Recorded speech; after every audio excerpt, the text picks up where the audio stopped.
رہی ہیں۔ 3 صورتیں جو ہیں، 3 کل، ان کو آپ کے سامنے ذکر کیا گیا ہے۔ ان 3 کل کے اندر جو حروف بنتے ہیں وہ تقریباً 2,000 کے 200 قریب حروف ہیں۔ ان کے حروف جو ہیں مجموعی طور پر 200 کے قریب حروف ہیں، اور ایک حرف کو اگر پڑھا جائے تو 10 نیکیاں ملتی ہیں قرآن مجید کی۔ یہ بڑا واضح آپ صلی اللہ علیہ وسلم کا فرمان ہے۔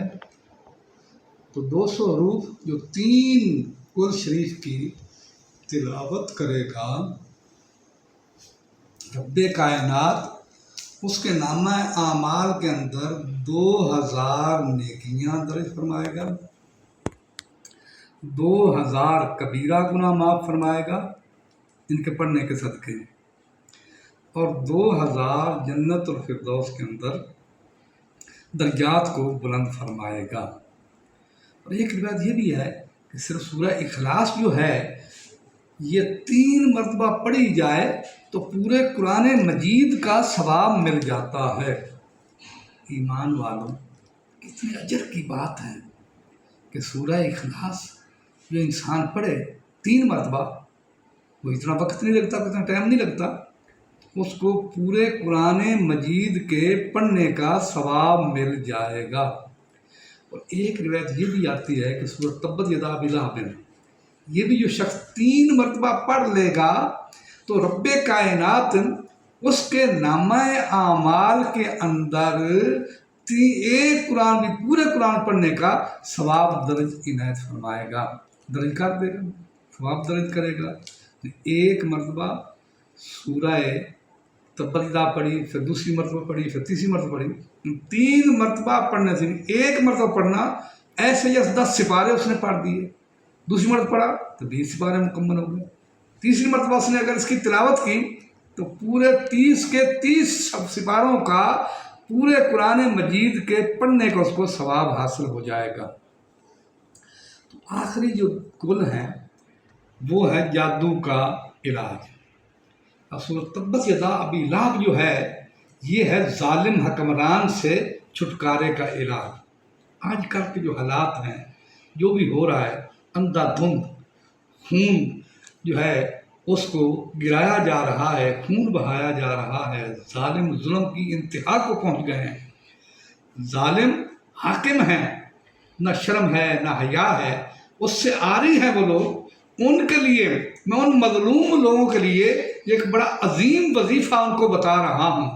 یہ سورہ تبت یدا ابی لہب تب جو ہے اس کو پڑھو، اس کی 5 آیات ہیں، اس کو کیسے پڑھو؟ اس کو 5 مرتبہ پڑھو اور پھونک مار دو اور کثرت سے پڑھو، رب کائنات ان ظالم حکمرانوں سے چھٹکارا عنایت فرما دے گا۔ یہ بڑا پکا مسئلہ ہے، بڑی ہی ایک تحقیقی بات ہے۔ جو سورہ تبت یدا کو پڑھے گا 5 مرتبہ تو 5واں مرتبہ 3 مرتبہ پڑھ لو، 10 مرتبہ پڑھ لو، جتنا پڑھو گے رب کائنات آپ لوگوں کو ان ظالم حکمرانوں کے ظلم سے انشاءاللہ نجات عنایت فرما دے گا۔ تو ظالم حکمران ہو، ظالم خامند ہو، جو بھی ظالم ہو، ظلم پہ اترے ہوں، افسر ہو، کوئی اس کا اپنا آقا ہو، جو کوئی امیر ہو، وڈیرا آدمی جو ظلم کرتا ہے، اس سورۃ تبت یدا ابی لہب کی تلاوت رکھو، رب کائنات اس کے ظلم سے آپ لوگوں کو محفوظ فرمائے گا۔ بڑی ہی اللہ رب العزت کی اس دین کی، اسلام کی یہ نعمت جو ہے نا، اللہ تعالیٰ نے جس محبوب کو عنایت فرمائی، اس کی کتنی بڑی شان ہے، وہ کتنا بڑا پیارا آقا ہے، وہ کتنا بڑا عظیم محبوب ہے کہ ان صورتوں کو اگر چھوٹی چھوٹی صورتیں ہیں 3 مرتبہ پڑھتے ہو تو پورے قرآن کا ثواب عنایت فرما دیتا ہے۔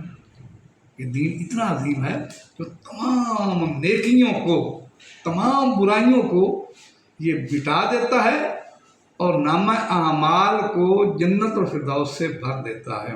عبد الواحد فرماتے ہیں کہ ہم ایک مرتبہ سمندر کے اندر کشتی میں سوار ہوئے، اب کشتی ہوا کی ایسی کثرت ہوئی तूफ़ानी हवा आई, उसने एक जजीरे के साथ उस कश्ती को लगा दिया। हम वो लोग कश्ती में सवार थे जो उतरे, चंद लोग थे। हम जब वहाँ जजीरे में पहुँचे, हम क्या देखते कि एक बंदा जो है ना, वो बुत के सामने पूजा कर रहा है, बुत की इबादत कर रहा है। हमने उसको कहा कि ये किसकी बात करते हो? कहते मैं उसको खुदा समझता हूँ। हमने कहा हम तो इसकी बात नहीं करते। उसने तुम किसकी बात करते हो? हमने कहा हम उसकी बात करते हैं जो तुझे पैदा करने वाला है, तुम्हारी चीज़ को पैदा करने वाला है, पूरी कायनात को पैदा करने वाला है। तो उसने कहा उसका शान क्या है? उनका उसका शान ये है कि आसमान के ऊपर अर्श उलाक पर रहकर हमारी सब की हिफाजत फरमाता है। उनका तुम्हें ये किसने बात बताई? कहते हमारे नबी ने हमें बात बताई। उसने कहा नबी आपके कहाँ पे हैं? उन्होंने कहा कि अपना फरीदा अदा करके अल्लाह के हज़ूर पहुँच चुके हैं, इसलिए कि अल्लाह ताला उनको इन तमाम बातों का फैज़ान इनायत फरमाए। लेकिन उनका कुरान हमारे पास मौजूद है, उनकी किताब हमारे पास मौजूद है, उनकी किताब है, लेकिन हमें देखो, हमें सुनाओ।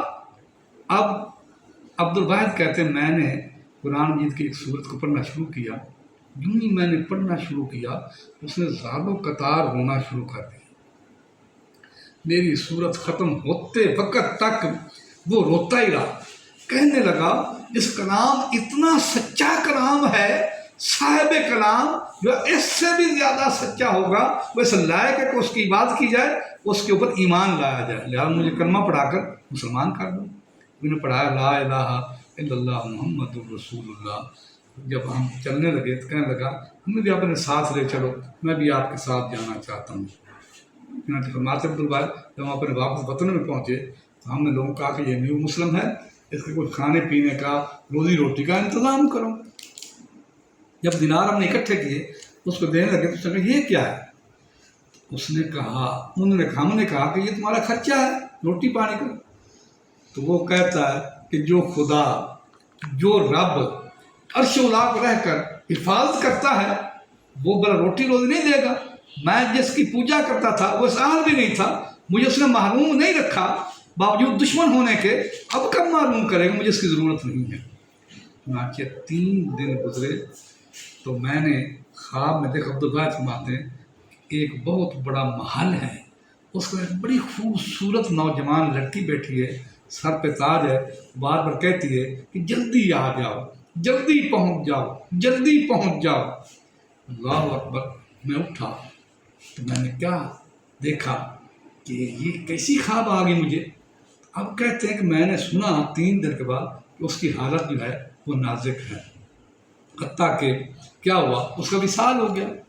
मैंने फिर उस दिन शाम को देखा, उसी महल के अंदर वो लड़की जो है वो उस इंसान के साथ मशगूल है, उसका हाथ मौजूद है, वो उसका खामद था, उसी के इंतज़ार कर रही थी। तो ईमान वालों, अगर इस दीन को, इस इस्लाम को सच्चे दिल से इंसान कबूल करे, अल्लाह की रज़ा पर राज़ी रह जाए, अल्लाह से खौफ करे, अल्लाह ताला उसकी तमाम ख़ताओं को माफ़ फरमा देगा। मुसलमान कौन है? मन साल मुस्लिमूना मिन लिसानिही व यदिही। मुसलमान वो जिसकी ज़बान से, इसके हाथ से मुसलमान महफूज हैं, और इन वक़्त के मौजूदा हुक्मरानों से ना हाथ से तो महफूज है, ज़बानों से महफूज है। अल्लाह रब्बुल हुज़ूर ये दुआ है, इल्तिजा है कि रब्बे कायनात इनको अपने अंजाम तक पहुँचा दे। मेरे इस वीडियो को लाइक भी करो, सब्सक्राइब भी ज़रूर करो और फॉलो भी ज़रूर किया करो।